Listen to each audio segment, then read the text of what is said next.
Okay, while my computer is running 100 strategy tests each for various currency pairs, each taking over 20 years, I thought to myself, I use the time and sit down in front of my laptop to record this video about trading and timing. Just because a system works automatically, it doesn't mean that it can always handle all situations automatically. You can think of it kind of like a fully automated car. We know that Google has been producing fully automated cars for some time now, which actually no longer require a driver. But even these fully automated cars have to somehow find their way around in traffic and adapt to the current traffic situation. None of these cars would be able to be parked on a parking lot at 120 km per hour.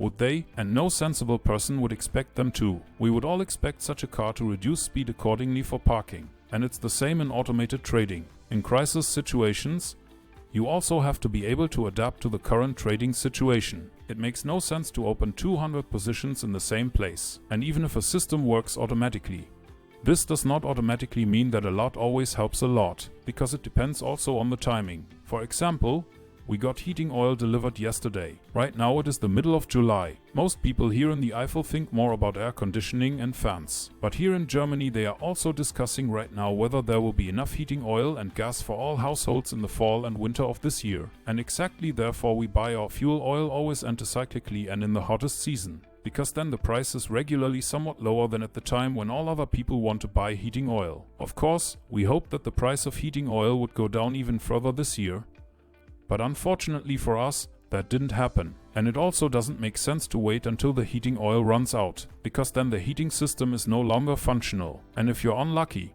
you're left with an empty oil tank in the middle of winter between Christmas and New Year. Many people feel the same way as soon as a trading crisis occurs. Then they have no concept for it and sit there like a rabbit in front of a loaded shotgun, unable to do anything but hope that somehow it will still work out. You have a lot of ideas about how well you do with your trading if everything works out. But really, it's more a matter of whether you're capable of getting through the next crisis as well. And we've had plenty of those lately, haven't we? So if you want to trade profitably in the long term, you need a system that is also set up at the conceptual design stage to cope with the inevitable crises in the long term. And that means you'll need to invest plenty of time, money and effort into creating your own system or adapting another system accordingly for your own needs. Because as Rocky Balboa said, it's not how hard you can hit, but how many punches you can take and still get back up. Because that's the only way to win. Okay, that's it for today. Thanks for watching and we'll see you in the next video.